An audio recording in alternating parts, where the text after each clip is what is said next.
नमस्कार साथियों, आप सभी का बहुत स्वागत है। मैं हूं डॉक्टर मयूर जाखड़ और आप देख रहे हैं डॉक्टर एम हॉक्स। दोस्तों, चीन अपनी हरकतों से बाज नहीं आ रहा है। चीन के खतरनाक मंसूबे एक बार फिर सामने आए हैं। ताजा सैटेलाइट इमेज से पता चलता है कि चीन भारत को घेरने के लिए दुनिया के सबसे ऊंचे युद्ध क्षेत्र के आसपास पक्की सड़क बना रहा है। दरअसल चीन अवैध कब्जे वाले कश्मीर में सियाचिन कॉरिडोर के पास कंक्रीट की सड़क बना रहा है। नई सैटेलाइट तस्वीरों में ये खुलासा हुआ है। चीन द्वारा सियाचिन के नजदीक बनाई जा रही सड़क का भारत की सुरक्षा पर असर पड़ने की आशंका है। दरअसल ये सड़क ट्रांस कैराकोरम ट्रैक इलाके में पड़ती है और ये इलाका ऐतिहासिक रूप से कश्मीर का हिस्सा है और इस पर भारत अपना दावा जताता है। भारत के नक्शे में भी इस क्षेत्र को भारत का हिस्सा दिखाया गया है। चीन ये सड़क सेक्सगाम घाटी में बना रहा है। आपको बता दें, सेक्सगाम घाटी पाकिस्तान अधिकृत कश्मीर पीओके का हिस्सा थी, लेकिन पाकिस्तान ने 1963 में इसे चीन को सौंप दिया। चीन जो सड़क बना रहा है वह उसके लिए सिंजियांग प्रांत में राजमार्ग संख्या G219 से निकलती है और पहाड़ों के भीतर समाप्त होती है। चीन ने सियाचिन के नजदीक अवैध रूप से अधिकृत कश्मीर में सड़कों का निर्माण शुरू कर दिया है। सैटेलाइट तस्वीरों में इसका खुलासा हुआ है। पाकिस्तान द्वारा अवैध रूप से अधिकृत कश्मीर का एक हिस्सा साल 1963 में चीन को सौंप दिया था। उसी इलाके में अब चीन द्वारा सड़क का निर्माण किया जा रहा है। चीन के सिंजियांग प्रांत से निकलने वाला हाईवे सियाचिन के नजदीक से होकर गुजर रहा है, जो भारत की उत्तरी सीमा के इंदिरा कोल इलाके से करीब 50 किलोमीटर दूर है। और मतलब है कि इंदिरा कोल इलाके का रक्षा मंत्री राजनाथ सिंह बीते मार्च से 2 बार दौरा कर चुके हैं। यूरोप की अंतरिक्ष एजेंसी की सैटेलाइट ने उन तस्वीरों को लिया है। मीडिया रिपोर्ट्स के अनुसार बीते साल जून और अगस्त में इस हाईवे का निर्माण शुरू हुआ था। कारगिल, सियाचिन और पूरी लद्दाख की सुरक्षा का जिम्मा भारतीय सेना की फायर एंड फ्यूरी कॉर्प्स संभालती है। इस कॉर्प्स के पूर्व commander lieutenant general Rakesh Sharma का कहना है कि चीन द्वारा बनाई जा रही यह सड़क पूरी तरह से अवैध है और भारत को कूटनीतिक तरीके से चीन के सामने इसका विरोध करना चाहिए। चीन द्वारा सियाचिन के नजदीक बनाई जा रही सड़क का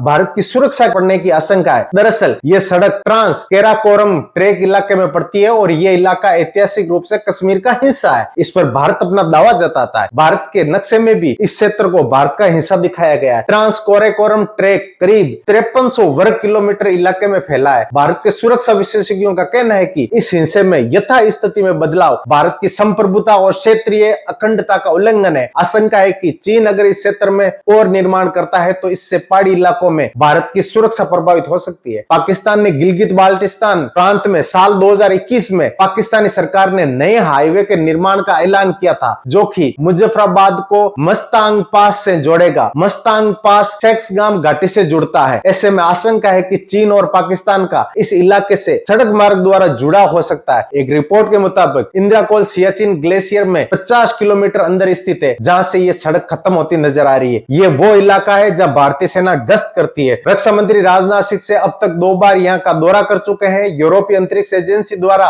ली गई उपग्रह छवियों से पता चलता है कि इस सड़क का निर्माण पिछले साल जून और अगस्त के बीच किया गया था। भारतीय सेना की fire and fury core Kargil, Siachen glacier और पूरी लद्दाख की सुरक्षा के लिए जिम्मेदार है। इसके लिए पूर्व commander lieutenant general Rakesh Sharma ने कहा कि यह मार्ग पूरी तरह से अवैध है और भारत को चीन के समक्ष अपना राजनयिक विरोध दर्ज कराना चाहिए। रिपोर्ट्स के मुताबिक कई पर्यवेक्षकों का मानना है कि सेक्सगाम घाटी में चीन की सड़कें मुख्य रूप से यूरेनियम जैसे खनिजों के परिवहन के लिए हो सकती है। कथित तौर पर गिलगित बाल्टिस्तान से सिंजियांग तक यूरेनियम का खनन किया जाता है। भारत के लिए चिंता की बात यह है कि यह सड़क ट्रांस काराकोरम पथ में स्थित है। यह क्षेत्र ऐतिहासिक रूप से कश्मीर का हिस्सा है और भारत इसे हमेशा अपना क्षेत्र मानता आया है। अनुच्छेद 370 के निरस्त होने के बाद केंद्र सरकार द्वारा प्रकाशित नवीनतम आधिकारिक मानचित्र इस क्षेत्र को भारतीय क्षेत्र के रूप में दिखाता है। लगभग 5300 वर्ग किलोमीटर में फैले इस मार्ग पर 1947 के युद्ध में पाकिस्तान ने कब्जा कर लिया था। इसके बाद 1963 में एक द्विपक्षीय सीमा समझौते के तहत पाकिस्तान ने यह क्षेत्र चीन को सौंप दिया था। हालांकि भारत ने इसे कभी मान्यता नहीं दी। भारतीय रक्षा विशेषज्ञों का मानना है कि कब्जे वाले कश्मीर के इस हिस्से में यथास्थिति में कोई भी बदलाव भारत की संप्रभुता और क्षेत्रीय अखंडता का उल्लंघन है। ऐसी आशंका है कि बुनियादी ढांचा परियोजनाएं इस पर्वतीय क्षेत्र में मौजूदा सुरक्षा परिदृश्य को खतरे में डाल सकती है। आपका इस मुद्दे पर क्या सोचना है, कमेंट करके जरूर बताना।